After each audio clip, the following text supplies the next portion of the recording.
Night Times is made possible in part by a grant from the Pillsbury Company Foundation on behalf of Totino's.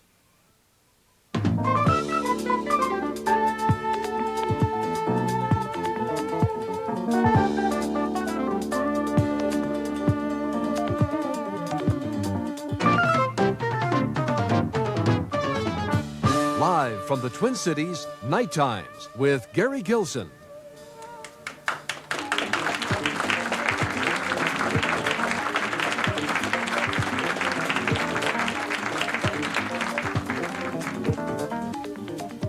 Good evening and a happy 1984. Big Sister is watching, but she's benevolent. She's watching out for your best interest and mine. We are very pleased tonight to show for the first time on television parts of a new film. It's called Junkie, done by at the Foot of the Mountain Theater in Minneapolis. Our cover story is compulsiveness, addictive personalities, the state of being hooked. We hope to have a lively studio exchange after the film, and I'll also tell you where you can see the whole thing and when. We'll not only see something for the first time, we'll also see something for the last time. The Coliseum Ballroom on Lake Street, last dance hall in Minneapolis, gone now, but not forgotten. We chronicle its goodbye. Let's begin. Around here at Channel 2, a lot of us delight in kidding one of our program executives who never seems to eat a square meal, but loads up instead on junk food from a vending machine in the lobby. Well, the other day, I was here on a holiday, alone, screening tapes, and I took a break and walked past those machines myself. Well, not quite past. I stopped and pondered, dismissed the idea of a can of V8, and opted instead for a package of Oreos.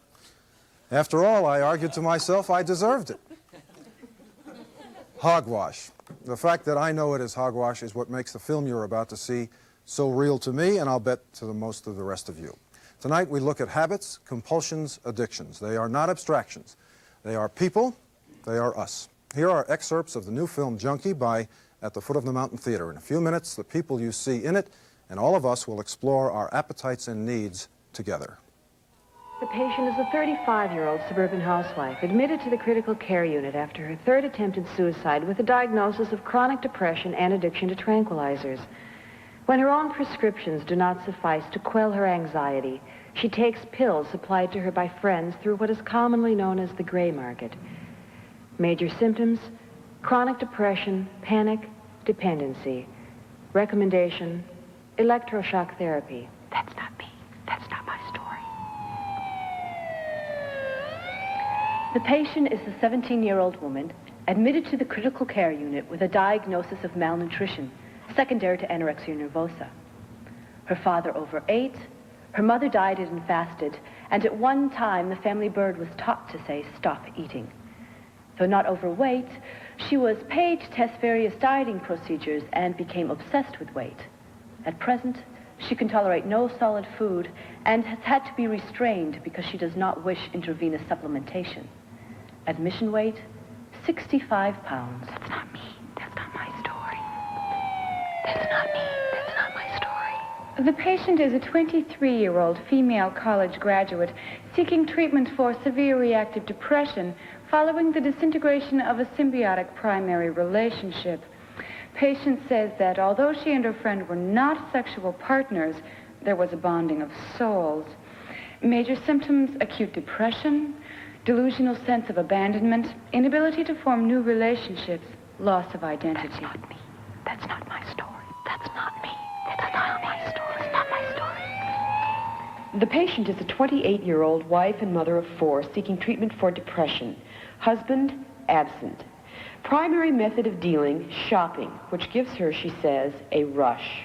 Most recent excursion: a cashmere sweater, a pair of Gucci shoes, a leather coat, 2 Florence Eisman dresses, a set of cookware, and 14 pots of plastic geraniums. Her outstanding bills this month: $3,458 to Saks Fifth Avenue, $2,227 to Macy's, and $548 to Sears. Major symptoms: agitated depression and increasing loss of reality orientation. That's not me. That's not my story. That's not me. That's not my story. That's not me. That's not my story. The patient is a 34-year-old secretary admitted for x-rays of the lungs with a possible diagnosis of malignant cancer. Major symptoms: shortness of breath, lack of energy.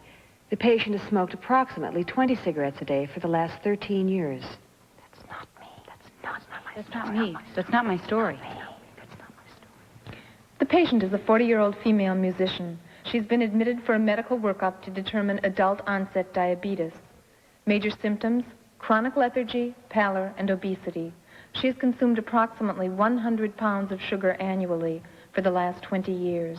That's not me. That's not my story. That's not me. That's not That's me. not That's my not story. my That's not my story. Patient is 11 years old, admitted for a possible learning disability. Major symptoms: extreme passivity and withdrawal from all human intercourse. The patient has watched an average of 6.5 hours of television a day since the age of 3. That's not me. That's not me. It's not my story. That's not me. It's not my story. That's not my story. One boiled egg. One slice whole wheat toast, raw, no butter. 6 ounces of orange juice. That's 230 calories. Run around Lake of the Isles twice. Got on the scale this morning. I weighed 125 pounds. When I weighed at the gym the other night, I only weighed 123. I wonder what went wrong. Maybe I should weigh at night instead of in the morning.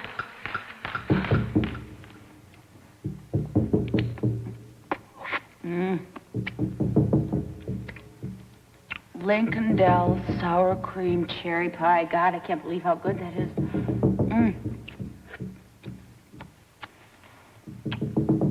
Sunflower seeds are good for protein.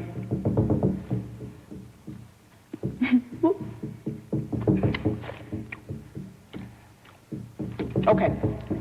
2 more little candy bars now, no more. Every time I eat, I panic. The thought of putting food in my mouth makes me very afraid.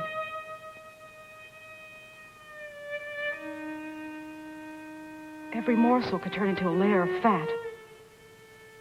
It just sits in my stomach like cement. I only care about what is essential. Close to the bone. If I don't eat, things become clear. If I don't eat at all, the edges stand out.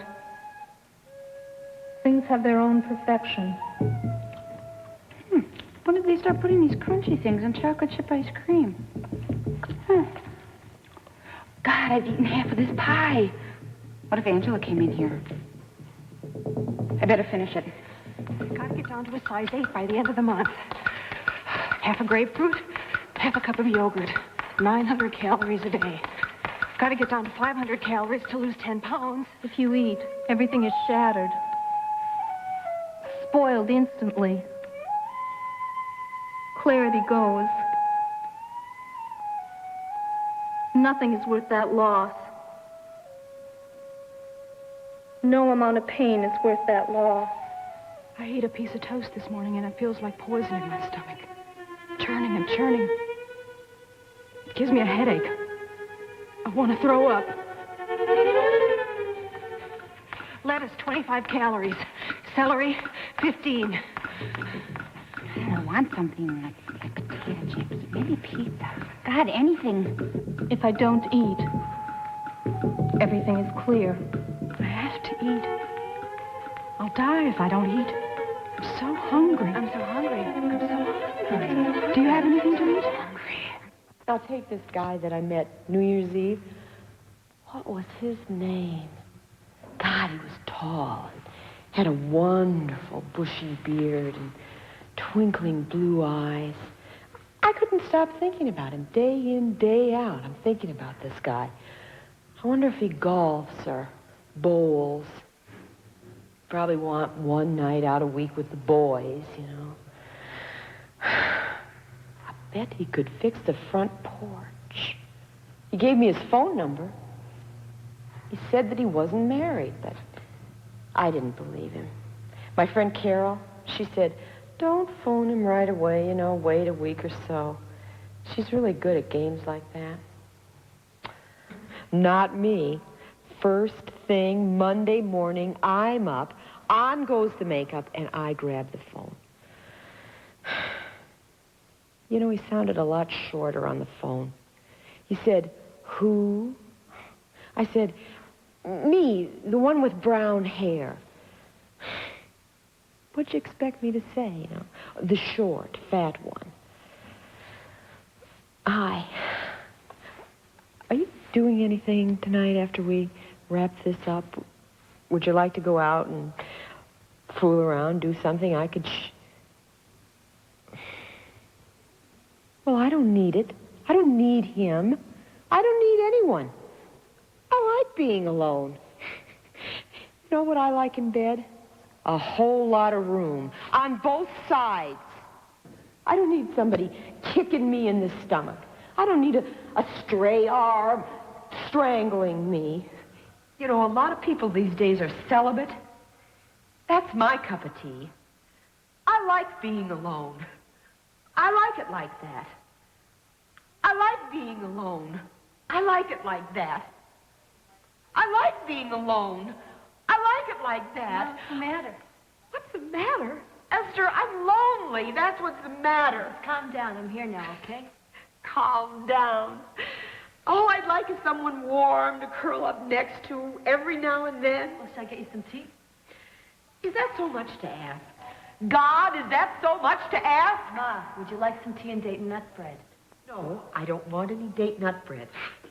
Esther, that's your answer to everything. How do you think I got like this in the first place? Why, do you think I eat too much? I think you've put on a little weight recently. You think I'm too fat? I just don't like it when you think that food is the answer when someone is feeling bad. It's no big deal. Yeah, it is a big deal. I come in here and I'm just trying to be nice to you, and all you do is you tell me I eat too much.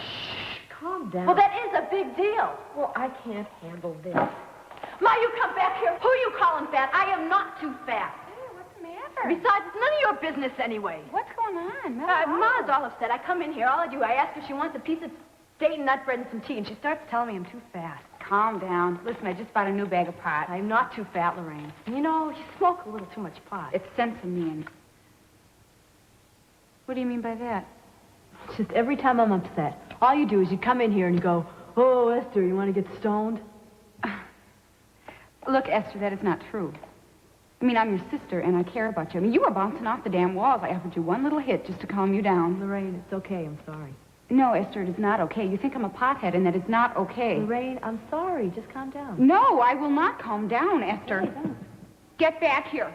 It's not like I'm stoned every hour of the day. God damn it. What's going on? She called me a pothead. Do I look like a pothead to you? Oh, quiet down. Have a drink. I offered her one little hit just to calm her down. Geez, you pound down a lot of booze. And what do you mean by that? I do not want to drink. It'll make you feel better. No, it won't. And I think you drink too much. Are you calling me an alcoholic? No. I just meant that You it just seems- meant, you know, Lorraine, I'm getting tired of everybody around here calling me a drunk every time I try to be nice to somebody. Lorraine. Sorry. Where are you going, Lorraine? Is that I'm talking. defensive? I'm not defensive, Lorraine. You know, I only drink during the cocktail hour. I don't believe it. It's like some damn AA meeting around here. Mom, what is the matter? Is Lorraine on your back again? You know, I offered her one drink. I did not offer her the whole bottle. Okay. Listen, I think you need to get out of the house. Now, why don't you go buy a new dress or something? What? Yeah, Mom, these fights with Lorraine have got to stop. Now, why don't you go get your hair done or, I don't know, buy a new pair All of this shoes? over one little drink? What's going on around here? Miranda, I think you spend too much money. What do you mean by that? Well, it seems to me that you think that buying things is going to make you feel better.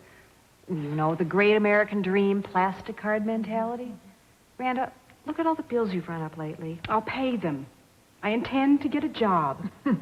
You'd have to be Jane Fonda to pay off all your debts. God, I come in here to be a friend to you, and you start getting on my back about my finances. Well, if you don't want my advice, don't ask for it.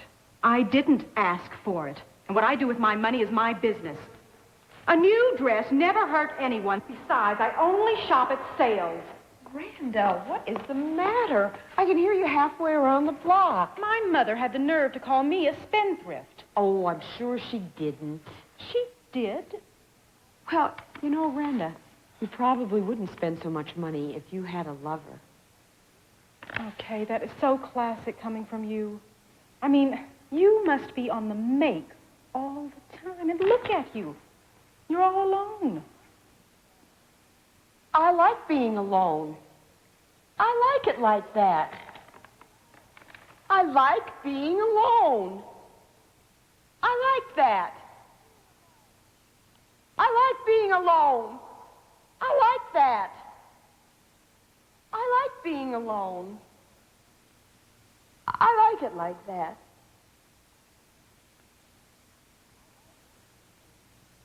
I like being alone. I like it like that.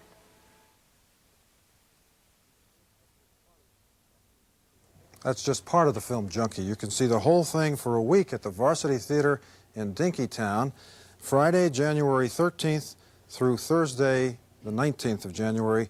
Check your newspaper or call the theater for the time. Martha Bosing, who is artistic director at the Foot of the Mountain, is here. How did this thing happen? What's this about?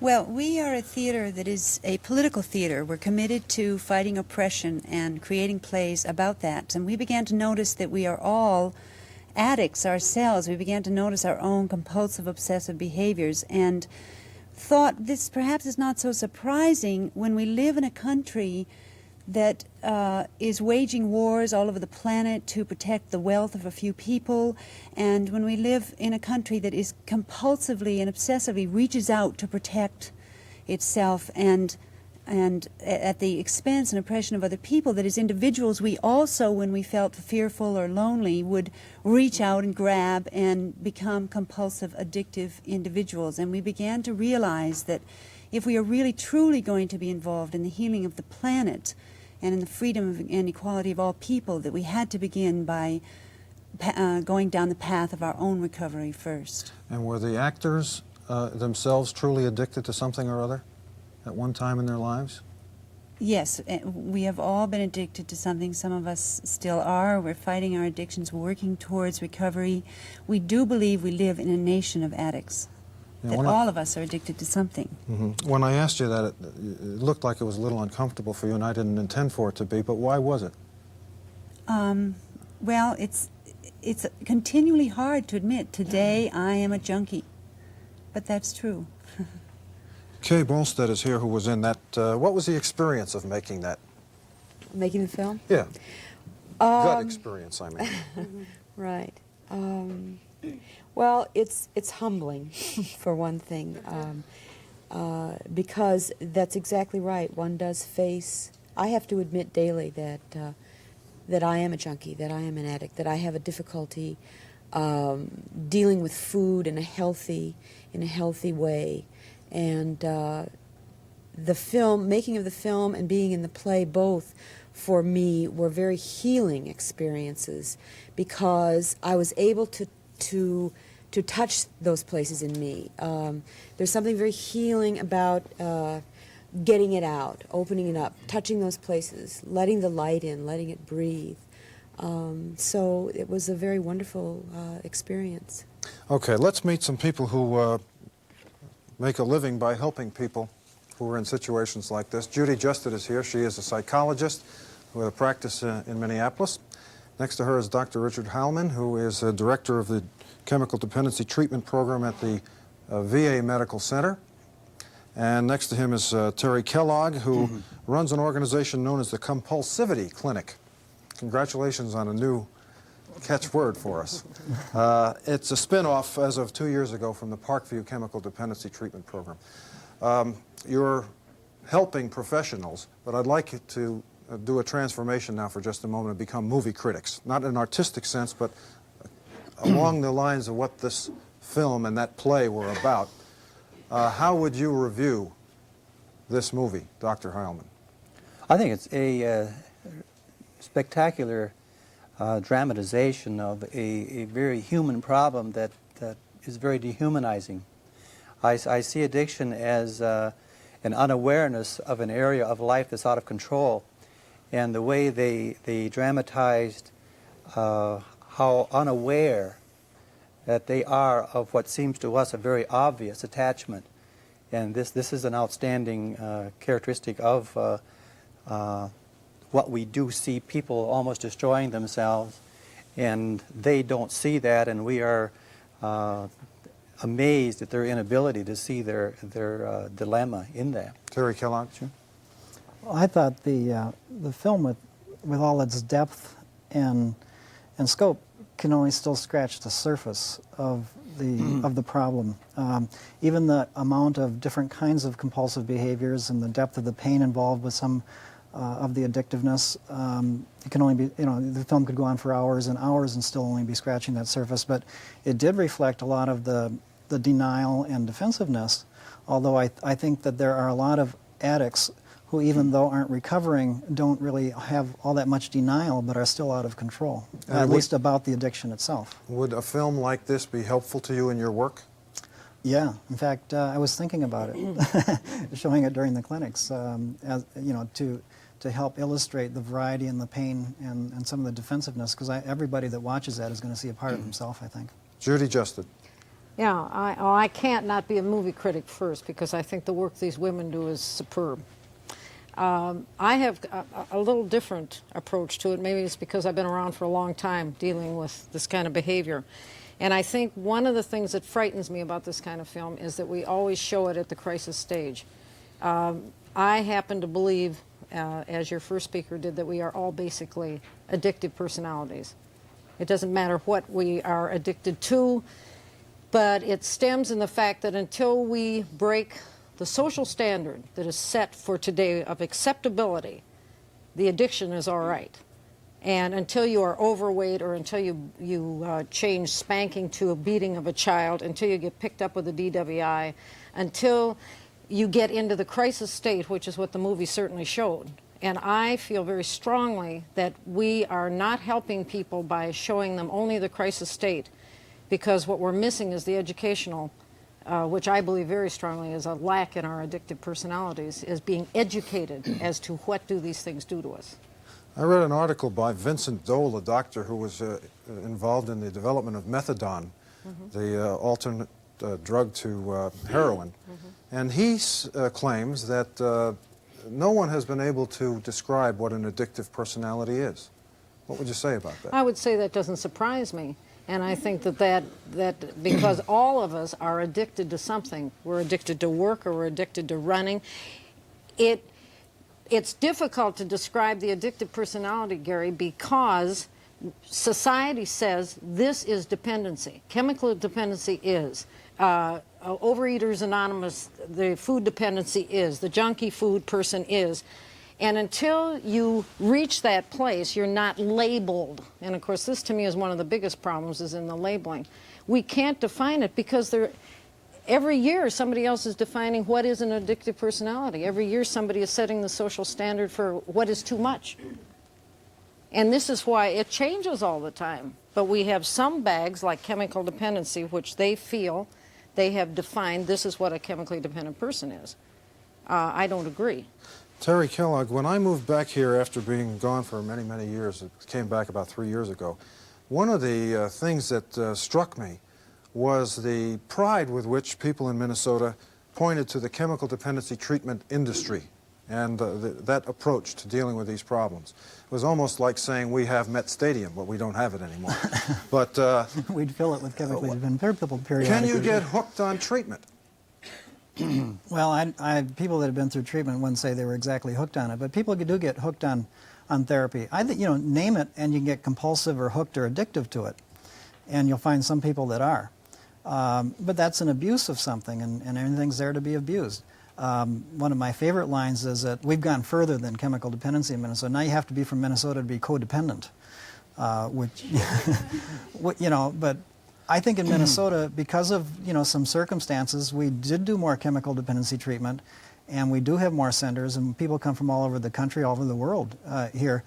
But part of that's had its impact on the whole therapeutic community in Minnesota, and I think that we're doing some of the best work in Minnesota on treating other illnesses, other diseases that have to do with addictive behaviors as well. Richard Heilman, when we met earlier this evening and we're talking about what this discussion might become, you said you want to talk about causes as though you didn't want to. Well, I think it's kind of dangerous to do that because we really don't know, I don't think we know that much about these, at least psychological contributions or sociological contributions to becoming addicted. It's such a very human problem that seems to be beyond just the mind. It's just a very pervasive kind of thing. I think that human beings, by their nature, are very dependent people, and that most human problems stem from a perversion of a natural need.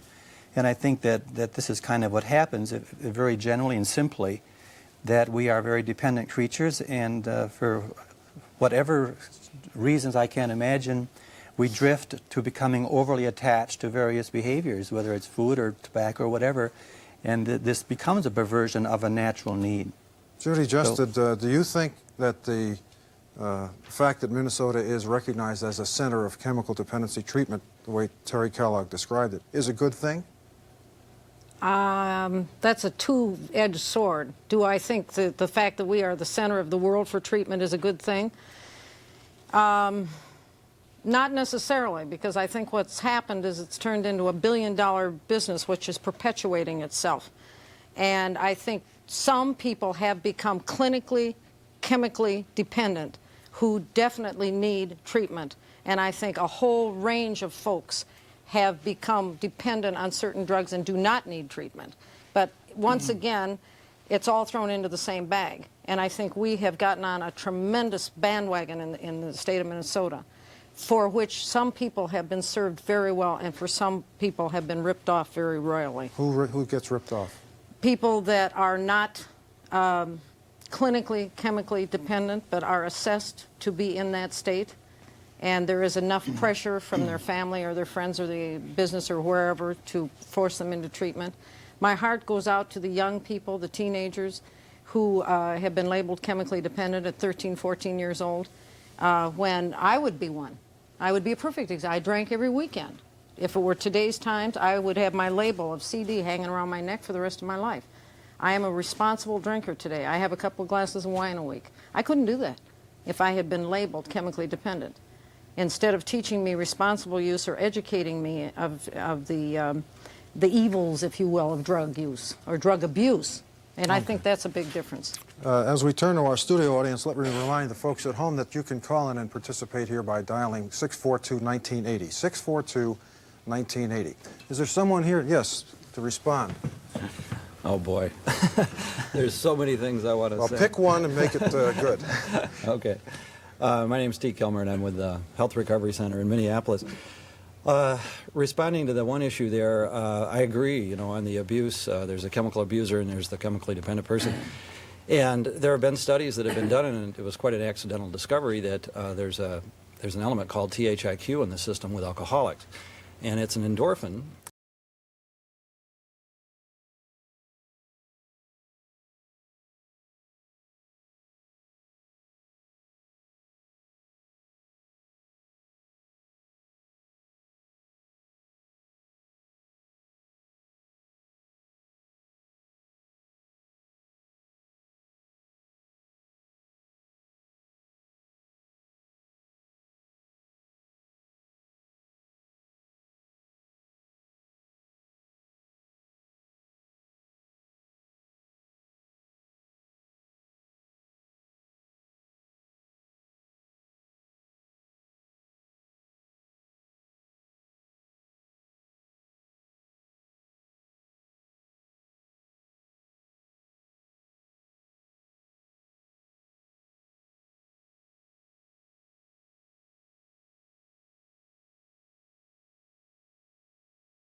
You said it.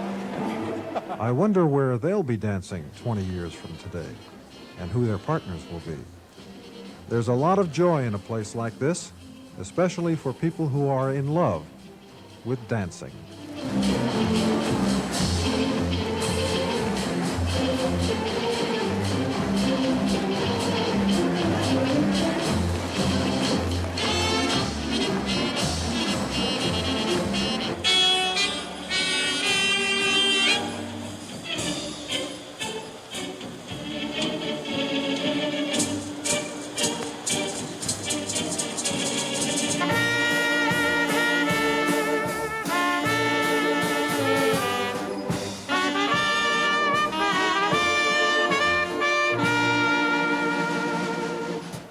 Now that it's closing, what are you going to do? I don't know.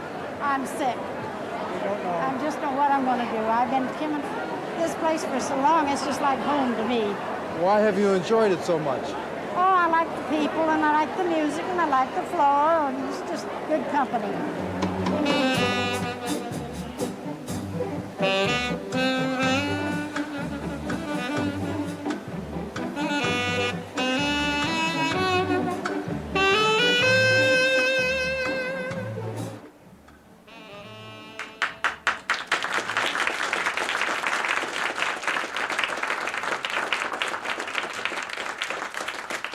Good night, Glenn Miller, wherever you are. Well, that's our show for tonight. We did have a call that sounded rather desperate tonight, so we want to tell you where, if you feel in trouble, you can call for help. First call for help, 340-7431, and Youth Emergency Services, 339-7033. Next week, 90-minute nighttime special in observance of the birthday of Dr. Martin Luther King, Jr. We will have rare footage of Dr. King off the cuff as he organized the Poor People's Campaign in the 3 months before he was killed. A marvelous conversation with a man who will talk about what it was like coming of age as a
The Pillsbury Company Foundation on behalf of Totino's and is a production of KTCA Channel 2.